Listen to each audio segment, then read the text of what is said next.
Hi, everybody. I'm Jude and I'm joined today by Tate Hieronymous. Tate, how you doing? I'm doing good. I can't complain. Yeah. So, guys, today what we're talking about is we're going to talk about field research, but we're specifically talking about the Patterson Gimlin film in general because Tate has done a lot of research with that. So, before we get started, Tate, what is your belief about Bigfoot? I believe Bigfoot is a natural animal, just like a deer or a bear, but they're obviously much more intelligent than people give credit to them for. And so that's kind of where I stand on the spectrum of the belief in Bigfoot. Yeah, very interesting. So a lot of people believe it's an ape. There's a couple other theories out there, like it's an alien or it's a supernatural thing or something like that. But I think Bigfoot is an ape is generally the most common. So, all right, guys, we'll be right back. I'm your host, and this is Squatch and Such.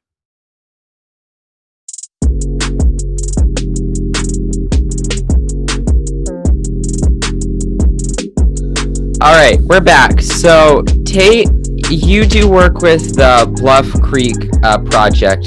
So, could you explain to everyone just a little bit about what that is? So, yeah, the Bluff Creek Project, they're the guys that actually rediscovered the Patterson Gimlin film site. Because in 1964, there was a flood that kind of wiped out that little area, which made it clear and wide open when you see that in the film in 67. So over the years, it's kind of just forced regrowth all over the place. And it was kind of like thought to be lost or not. Nobody knew where it was because nobody's really been there. So you had like people like Bill Munns and Cliff Barackman and Daniel Perez going down there, figuring out the spot. And then Stephen Stroyfert from Bigfoot Books in Willow Creek, he got together with a guy, Ian Carton, and they kind of went over and were trying to find the spots and seeing what they could find. And they were looking at old pictures from Renee DeHenden and then the Patterson Gimlin film. And they were kind of using photos to find stumps and trees and everything. So it wasn't until 2011 they officially confirmed that that was the film site. Mm-hmm. And you can see that in the Finding Bigfoot episode when they first went to Willow Creek. Yeah. So, how long did it take to discover? Oh God, I want to say it was 2007. I can't remember. Maybe a few years to kind of for sure get it down because they were taking a bunch of measurements about from trees and stumps and all that, and then they were just trying to find the place in general is hard to do. Even now that we know where it's at, to get there can be a little challenging. I've missed it a few times before, and I knew where it was at. So I would say, yeah, a couple of years. So maybe 2008 to 2011, somewhere in that timeline. I could be wrong. They'll drill me for that later, but whatever. Yeah. So, have you done? Did you help look for this site at all? Unfortunately, no. I wish I could have. I came into the group a little later, around 2016. But I did help contribute to some things, so at least I got my name in there somewhere with those guys. Yeah. But no, I didn't get to help with the finding the film site at all yet. So, what do you think about the Patterson Gimlin film? I think it's legit. Definitely. It's being at the film site because I've been there many times, and I'm like, if you're gonna hook something, why are you gonna do it in the middle of nowhere? I mean, it was hard to get to back then, and it's still hard to get to now. It's not really for the faint of heart to try and walk down in there and get in there. But it just, for me, that kind of puts into perspective, like, yeah, this is more likely to be real than fake, in my opinion. Yeah, because if you even just look at, some people say that it was a person wearing a costume or something like that. The costumes at the time were very, very bad. Like the Planet of the Ape costumes were absolute trash. It didn't look very convincing. And then you have this Bigfoot, and if that was a costume, why wouldn't they have used that for Hollywood movies and stuff like that? Because they could have made a ton of money. And also just how hard, if it was faked, they wouldn't drag a Bigfoot suit however far into the California wilderness. Yeah, no, they wouldn't do that. And what's crazy is, yeah, in 1967, Planet of the Apes is still in production, and the Mm-hmm. film didn't come out till the next year. And so they would be busy, in production on the movie and not have any time to do anything else. Mm-hmm. And yeah, those costumes are pretty trashy, but they still won like an award for best makeup and everything. Mm-hmm. If that tells you something, the Patterson Gimlin film, the Bigfoot in that, it looks so much more real than the Yeah, costumes in Planet of the Apes. definitely. So that's another reason I don't think it could be fake. Is there's just so much. It looks too real. And why would you fake a female? Exactly. Yeah. That make it. I mean, maybe if it was fake, they'd probably be doing it to make it. I honestly More don't know why. believable. Yeah, or something like that. And then also, what's interesting is the footprint that Patty left behind was different from the standard footprint at the time because Wallace, he just had like these flat-footed Bigfoot stompers. So people just thought Bigfoot feet were flat if it was real. So if it was fake, they were taking a risk with this new footprint that they had with all the characteristics that go into it. So what exactly is the podcast about? Because the Bluff Creek Project does have a podcast about what they've done Yeah. too. So the podcast, I kind of that was my contribution. I kind of Mhm. pushed that idea. Basically, I just wanted to get a podcast and interview people who have either been associated or have been to the film site or have been associated with us. And so I kind of wanted to interview those people because I think that's a podcast is a really good way of getting a lot of information out there at kind of once instead of like posting pictures and videos and messages on Facebook and Instagram and Twitter. And now with COVID, there's not much to do, so people are going to be listening to music or podcast or watch TV. Who are some of the people, if you don't mind sharing, who are some of the people that you have interviewed? Some of our best ones, we had got Bobo Mm-hmm. from Finding Bigfoot, Cliff Berkman from Finding Bigfoot, Rob Lowe's son, Matthew Mm-hmm. Lowe, we have him, and then all the key guys from the Bluff Creek Project have been on there. Yeah. So those are just to name a few of them. Those are some people that we had, and those are some fun episodes to do. Mm-hmm. A lot of fun. Have you ever had a chance to meet Bob Gimlin? Because I have. you have. I did. Yeah, actually 3 times. When was the first time? First time. I'm trying to remember the times. I think the first time was for Finding Bigfoot. I went up there and they were filming for the 50th, and I had Bob Gimlin. I met Bob Gimlin, got a photo with him, and he signed a poster that I have of the PG film, and then I have a track replica of Patty, and he signed that for me, and so that was cool. Yeah. Then the second time I actually met him was at the film site, and that was like a dream come true, meeting the Bob Gimlin at the film site. Mm-hmm. And so there's a cool story with that. I was able to get a interview with Bob Gimlin. So if you see the Patterson Gimlin film, there's a really big, prominent, big tree kind of back to the left of Patty if you're looking at the photo. Yeah. I had Bob Gimlin stand in front of that tree, and I interviewed him about what happened on that day. And so, to my knowledge, nobody else has an interview like that with Bob Gimlin ever. Yeah, that's what I think is really cool about your podcast. So that time when you just went out to the film site, were you planning to meet Bob Gimlin, or was Bob Gimlin already there? So yeah, I was planning to meet Bob Gimlin there because I was up there like the month before on a trip, one of our annual Bluff Creek trips. And so I went down, and then we're all in a group chat together, the Bluff Creek guys. And they're like, yeah, Bob Gimlin's going to come up there. I was like, hey guys, can you help me get back up there so I can come interview him? So they helped me get back up there, and I went back up there and met him and did the interview. So I was expecting it, but it was still pretty cool nonetheless. Yeah, that's really cool. So have all of the Bluff Creek team members, have they all met Bob Gimlin as well? Yeah, most of them have. My dad's working on the lights, so that's why the lights are going out. But don't worry. Yeah, most of them have met Bob Gimlin, if not all of them have already. So they've been they met with him, and that's kind of why they introduced me to him too. So yeah, they hooked me up with that. That's really cool. So have you ever met sorry, I lost my train of thought. You said you've met Cliff Brockman. Have you ever met Dr. Jeff Meldrum? I have at the Patterson Gimlin 50th. I met Jeff Meldrum. I photobombed Cliff, Bobo, Bob Gimlin, and Jeff Meldrum. That was a pretty funny moment.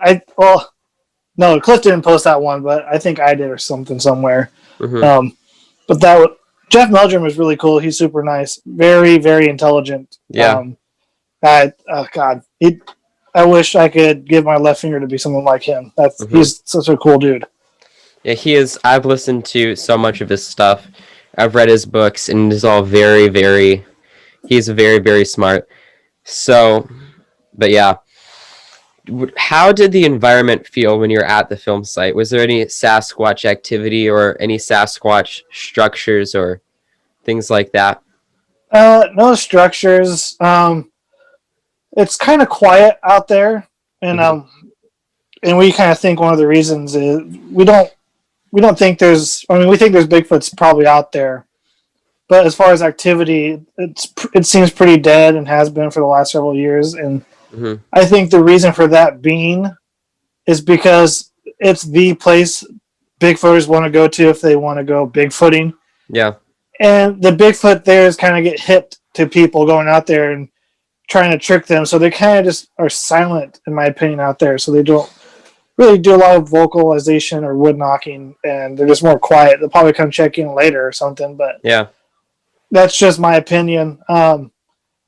Doesn't mean it's not squatchy out there, because you get the vibe that it's very squatchy out there. I mean, it's the place where the Patterson Gimlin film was taken. Jerry Crew cast the first tracks. Roger Patterson actually cast another track out there in Laird Meadow, which is not too far. So the place has a lot of history up there, and it's super cool. Very squatchy. What time of day did you go and look at it? See the site. I've been there a couple of days before October 20th. I've been there in July, the summer. And it all is really cool. July, it's really green and lush and everything. In October, it's nice and cool. So it's a lot cooler down there. And the trees are just orange and vibrant with different colors. So both have their unique things to look at when you're there different times of the year. Yeah. So I recommend doing July and October. Either July one through October. Yeah. How many times in total do you think you've been to the site? So let me think. Yeah, it's probably 9 times 10, give or take. Something like that. Yeah. So, and it's quite a bit of a hike, because you actually have to drive to this little berm, then you walk down the trail, then up the creek. Once you get down to the bottom of the trail, and you're bushwhacking kind of, and then you cross the creek, and then you get to the film site. But there's markers there to show you. Yeah. It's about a 30-minute walk. It's not too bad, but it's fun. You never know what you're going to see. Yeah. Might see a bear or a mountain lion, so that's super cool. Yeah. So I've also seen that you have made a film. I'm not sure if that was accurate or not, but have you made a Bluff Creek Project film? I have, yeah. I kind of made a film about how they found the film site. It was at first it was a 30-minute film, but I cut it down to 15 minutes. It took a couple years to do something really cheap and cheesy, but yeah, I like filmmaking, so I had fun with it and did it. And in there, it kind of talks about how they found the film site and who some of the guys are that are in the project. And so that's free on YouTube everywhere. And I think it's on my personal YouTube page, but I'm going to post it on the Bluff Creek Project Podcast YouTube page here later on. Mm-hmm. Not too late from now. No. And who were some of the people in that film? So the guys from the Bluff Creek Project, you got Rowdy, Steven, Robert Leiterman, Bob Gimlin's in it. And then the narration is done by Holiday Reinhorn. And that's actor Rainn Wilson's wife, and the Rainn Wilson is the guy who plays Dwight Schrute on The Office. Yeah. So she narrated the short film for me, and she was super cool about it, enthusiastic, and her voice worked so well with the film. Super happy and everything. It turned out so well, and can't thank everybody enough for helping out on it. Did you meet Rainn Wilson? I have, yeah. Yeah. Super cool guy. Kind of odd, but he's cool. Yeah. Does he believe in Bigfoot? Yeah, they both do. And I think that's one of the reasons she kind of agreed to do the narration. So I gave him a Bigfoot track that I bought from it was a copy Al Hodgson had cast, so I bought that and gave it to them. They have it on their desk and they posted it on their Instagram, so that's pretty cool. Yeah. I remember there's that one scene where Dwight's fighting Andy in the parking lot, and then Andy goes, "You're so dumb, you're even dumber than a Sasquatch." And then Dwight goes, "Well, Sasquatches are the strongest animal on the planet, so fine, call me a Sasquatch." But, I know that. I thought that was so funny. Yeah, I never knew that he actually believed in Bigfoot, though.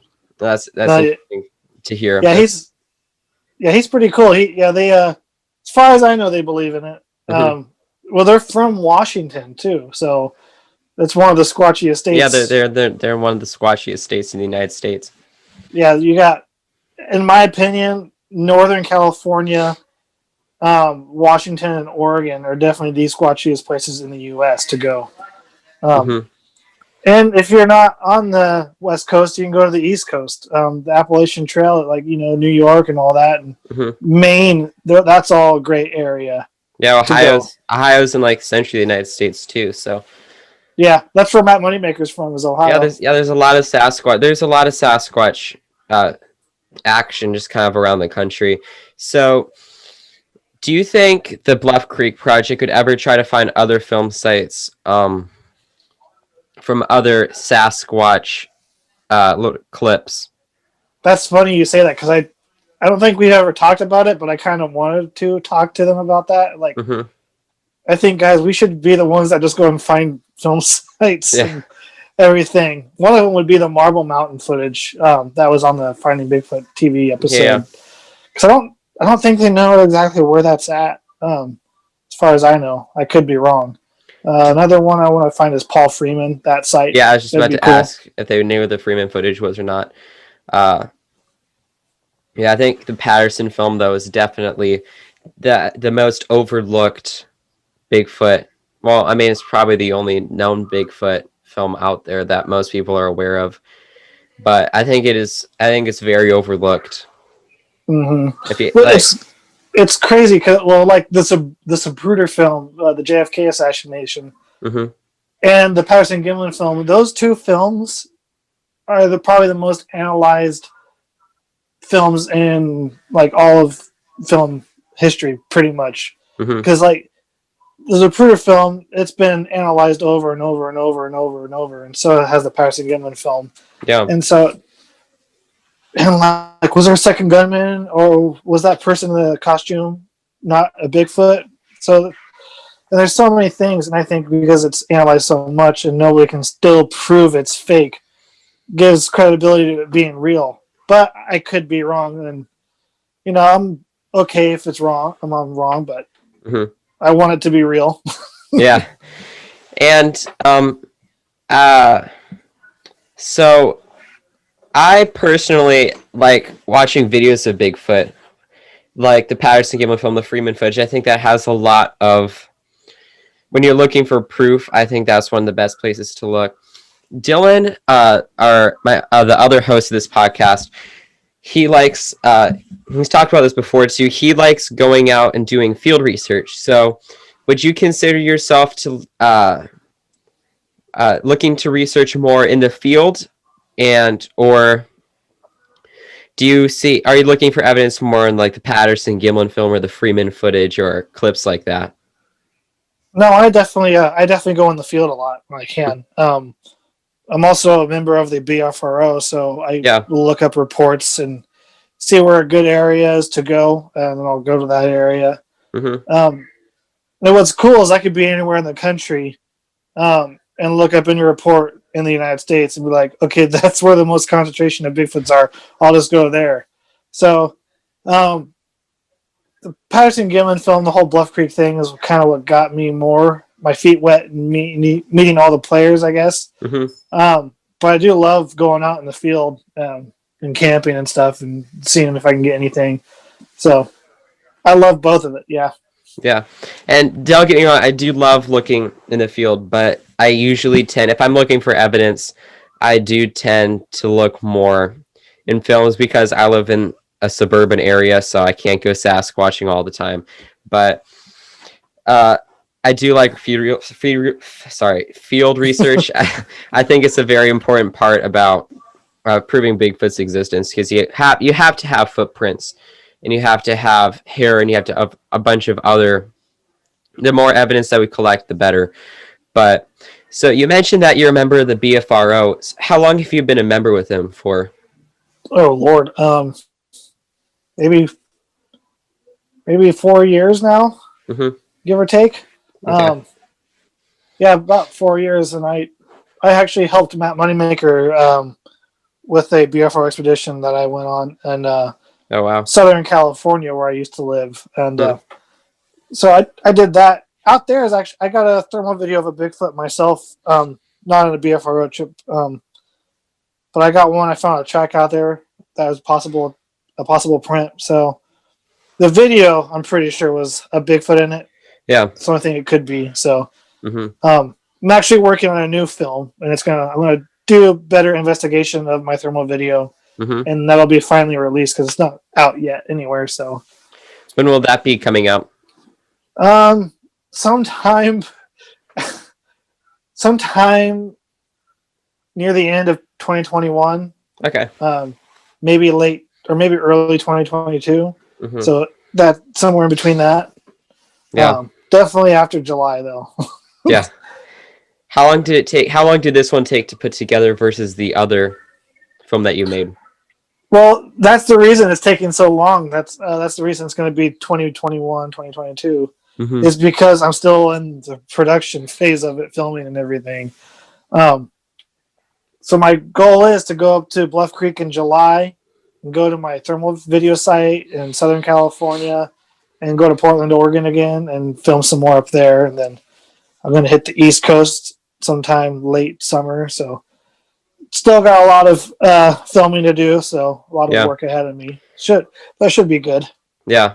I can do the. So you said you're going into more depth with your thermal footage that you got, correct? Yeah. That's very, very interesting. Thermal footage there's a lot of good thermal footage out there, but if you don't believe in Bigfoot, it's very easy to overlook because all they have to say it's a person or something.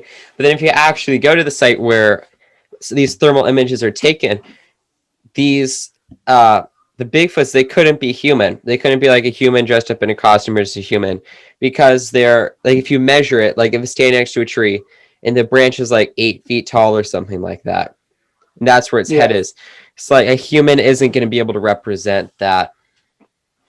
Yeah, that height. and not only that too, but I think a couple of our Bluff Creek guys, they did a little experiment. I think one of them wore a costume, and the other one filmed him with the thermal. And if you're wearing a costume, it won't show all the heat like it would if it's bare skin and fur. Yeah. Like if you're filming a deer, you're going to see everything. If it's a person in a costume, it's going to look funny. There's going to be patches of cold and hot spots everywhere. Yeah, I haven't actually thought about that before. That's very, very interesting thought. Though I have to keep that in mind. So yeah, thermals. And my recommendation, because that was my first time using a thermal, so I couldn't see anything on the thermal itself until I got home and looked at a bigger screen. My advice though is practice with a thermal Hmm. Just go out somewhere and just practice with it, and Yeah. have somebody stand out there from further away and closer, and just get used to it. Because when you know how to use it better, you'll be able to tell the difference, especially in cheaper thermals. Because if you're looking from further away, it will look like something's moving when it's really not. Yeah. So Yeah. practice makes perfect. Exactly. Practice always makes perfect, especially if you're trying to find Bigfoot or something like that. So, do you believe in any other cryptids, such as the Loch Ness monster, the Lake Champlain monster, or is it mainly just Bigfoot? For me, it's mainly just Bigfoot, just Hmm. because I don't know, I'm more involved in that. But I do think the Loch Ness monster could be real. Yeah. Um, I'm not so much maybe Mothman. Hmm. That's a cool one. I like Yeah. Mothman a lot. Um, those are the ones that kind of pique my interest. So that's kind of where I'm at. Yeah. But it's Bigfoot, Loch Ness, and then Mothman Yeah. in that order, Hmm. really. So Yeah. We've talked with Nash Hoover a little while ago, and he has this web series, and he went after the Lake Champlain monster. It's actually it's really interesting to look at because the lake is like 300 feet deep and stuff. So the Lake Champlain monster, I think, probably does exist. With the Loch Ness monster, I have some doubts about it just because there's not a whole lot of physical evidence. Yeah, the surgeon's photograph, but then again, totally just fake. that was totally fake. Yeah, but all cryptids are really interesting to a level. Mothman is pretty interesting if you look Yeah, at it. no, I think so too. I mean, I think those things are super cool. The reason I just like Bigfoot more is there's a lot more evidence to show that it could be real. I mean, you got footprints from Alaska to you got footprints all the way from the East Coast to the West Coast and vice versa, North and South, all over the United States. But you don't really see anything like Mothman or Wendigo or Yeah, El Chupacabra evidence that could support that something like those could be real. Um, but all throughout the United States, there's footprints, there's videos, there's audio. hmm, Not all of them are real. Not all of them are fake either. So, but there's a lot more evidence, in my opinion, to support the existence of a Bigfoot than other things. yeah. But still, Mothman and Loch Ness, I think, are still worthy of investigating, in my opinion, too. Yeah, it's very interesting. If you just like really any cryptid, I think is interesting. Like the chupacabra, I don't particularly really believe in that one, but it's just all these cryptids. They have a bunch of different background stories, and they still have sightings. So all cryptids are interesting. But all right, guys, we're gonna take a short break, and we'll be right back.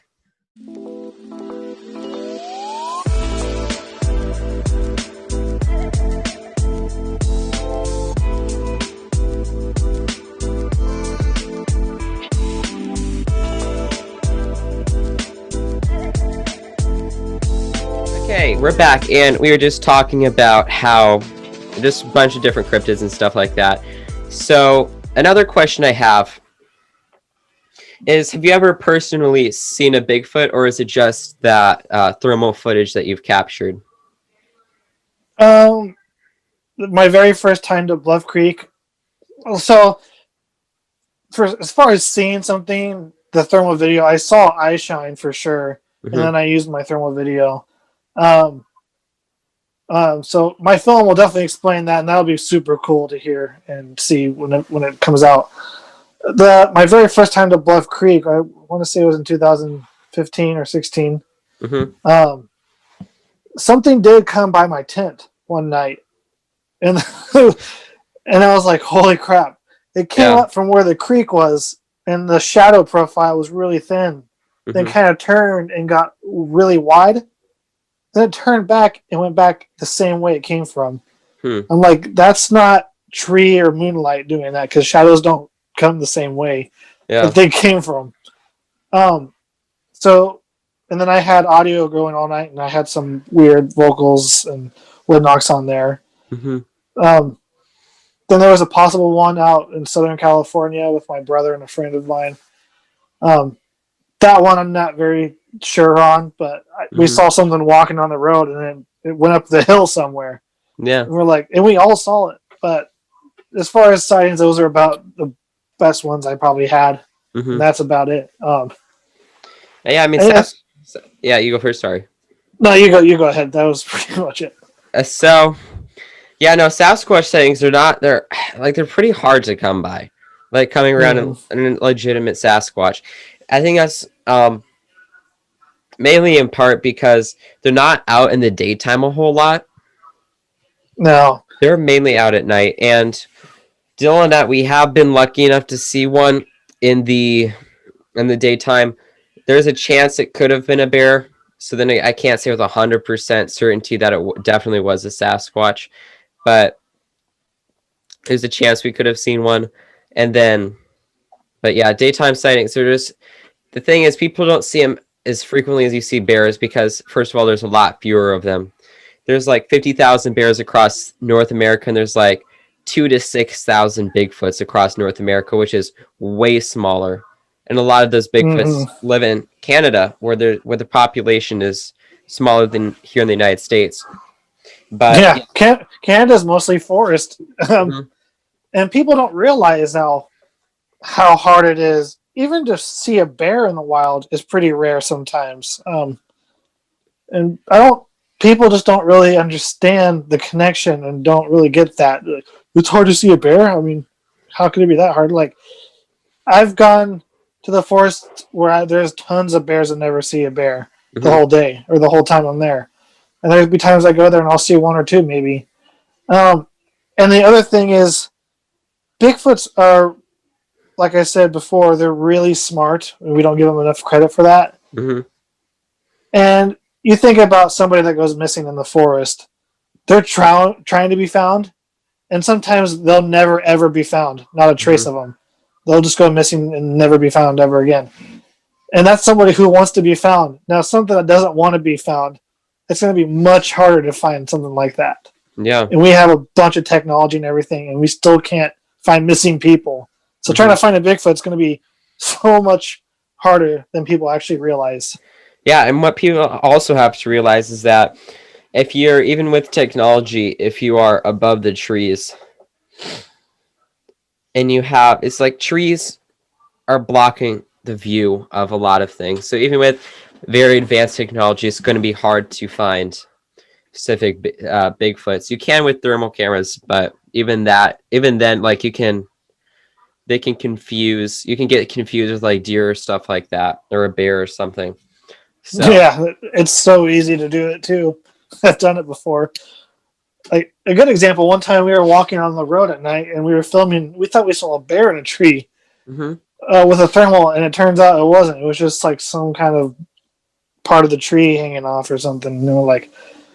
But yeah, you can get confused super easily, especially at night because your senses are like, well, you're more on edge and more aware, and when you're kind of looking for Bigfoot, you kind of have Bigfoot on the brain anyway. Yeah. And so you're like, you could easily have the power of suggestion mislead you to be in something that it's not. Exactly. I think fake Bigfoot sightings or encounters are definitely a thing. Oh, they're definitely a thing. Yeah. But yeah. Yeah, I know people who like see Bigfoot and everything. I'm like, oh my God. But they're just overly eager, which is not a bad thing. Yeah. But it's still, you gotta be a little more skeptical too at the same time. You gotta have that healthy relationship between believing and not being so involved in thinking that's a Bigfoot or not. Yeah, but that's about it, really. Yeah, exactly. Yeah, you have to be very, very skeptical. With Bigfoots, one of my friends told me this. He said, you have to consider every single thing that it could be until the evidence just kind of like hits you in the face, right? Until narrow it down to Bigfoot. You have to look at every possible thing it could be, whether it's a bear or a deer or, Gotta rule everything out. Like, yeah, exactly. Could it be this? And if it's this, why was it doing this at that time? And Bigfooting isn't all about knowing about Bigfoot too. You got to learn about other animals and how they Hmm. behave. Because it's crazy. People will say they hear Bigfoot all the time, but really it's a barn owl. And Yeah, barn animals, owls especially are one yeah, of the and biggest. animals make crazy noises at night. Hmm. I heard a fox, and it sounded like a crazy demon or something, but it Yeah, was just a fox. And if you're not, that's you just got to be a little more learn about things in the forest, and that'll definitely help your game when you go out in the field for sure. yeah, definitely. So Dylan and I have had one instance one time where we have been looking for Bigfoot, and we got this call back, and it was, I think it's a Bigfoot, unless there's like some other guy trying to prank us or something like that. But there was just like really low, just almost like kind of like a yell, right? Like a really low yell that went on for like 10 to 15 seconds. And I do kind of have a problem with people saying that they heard a Bigfoot, because even if it's something like that, like there are bears out there that will make that same Kind of loud, like sound. loud sound. Yeah, I mean, it didn't sound like as growly as a bear, so I think it probably was a Bigfoot. But I don't know. You can never really tell for sure. Yeah, but that's the thing. Like wood knocks can only go so far. Some of the best audio of Bigfoot, in my um, opinion, is Ron Moorhead's Sierra sounds that they recorded. Hmm. Those are super good. And then Matt Moneymaker recorded, I think, the Ohio Howl, and that's a really good one. Yeah. Um, those are just good examples of Bigfoot calls. Um, Personally, like what I try to do when I go out in the field is I like to start with knocks, Hmm. because if I know nobody's going to be around where I'm going to be, because I don't really tell anybody, Hmm. um, I'll start with knocks. Because a friend of mine told it this way to me: think of it as doing calls as speaking another language. Hmm. If you're doing a call in the forest, the goal is to try to get something back. Yeah. You're obviously imitating that call. Even a bird or deer or whatever, they're going to know it's a fake call or something's off about it. So that's kind of why I don't like doing the calls first. I'll do the wood knocks because the only thing wood knocking is a Bigfoot or a human. Hmm. It's one or the other. So I'll start with those, and if I don't do anything, then I'll do with the calls, and hopefully that brings something in. Yeah, I would like to do an episode sometime in the future about how Bigfoots communicate, and like how like a wood knock, because I believe that a wood knock and a howl, like a wood knock and then followed by like not like a long howl, but like more of like a whoop, generally tends to mean, hey, I'm here, where are you at, is generally what I've heard. But I would like to do an episode in the future about, you can't just go out into the field and just start screaming and No, hoping that a Bigfoot's gonna find you, because no, when you are big, you are speaking another language in a way. yeah, for sure. And it's not just as easy as going out into the woods and making sounds. Hmm. Um, Another key thing to do is, um, again, I learned all my stuff from the guys who've been doing it for years, and I've kind of done the same. So generally, when I go to a spot, I don't start making calls as soon as I get out of the car or whatever, Hmm. because you drove through an area and you kind of disrupted it. It's like if you throw a water or a rock on the water, you kind of create ripples in the water. So you got to wait for a minute to like the water level back out. And Hmm. same thing kind of applies when you go out to the field. If you're just driving out there and making a bunch of sound, give it a little bit for the forest to kind of come back alive, then start doing your thing. Yeah. And then hopefully something will come out of that and you'll get a response. And also being in an area where they're known to be is also another good thing to do. Yeah, it's key to like make sure that if you are going bigfooting, check and see if there's been any activity in the past, and just, yeah. But another, yeah. So, but people do have to be, when you do go bigfooting, people do have to be slightly more careful with how they're calling and wood knocking and stuff like that, because they Yeah. they definitely do have their own language that they use. But yeah. Definitely. So, but yeah, any other comments before we go? No, I'm good. No, you're good. All right. Thanks everyone for listening. You can follow us on Instagram and Twitter at Squatch and such. Tate, he has the Bluff Creek Project Podcast on Instagram, so go follow him there. Also, stay tuned for his show, for his film that's coming out next year. That's going to be very, very cool, or early 2022, whichever one it is. If you would like to be interviewed or be a guest on our show, you can email us at squatchandsuch@gmail.com. That is SQUATCHNSUCH@gmail.com. Talk to the next episode. See you guys next time.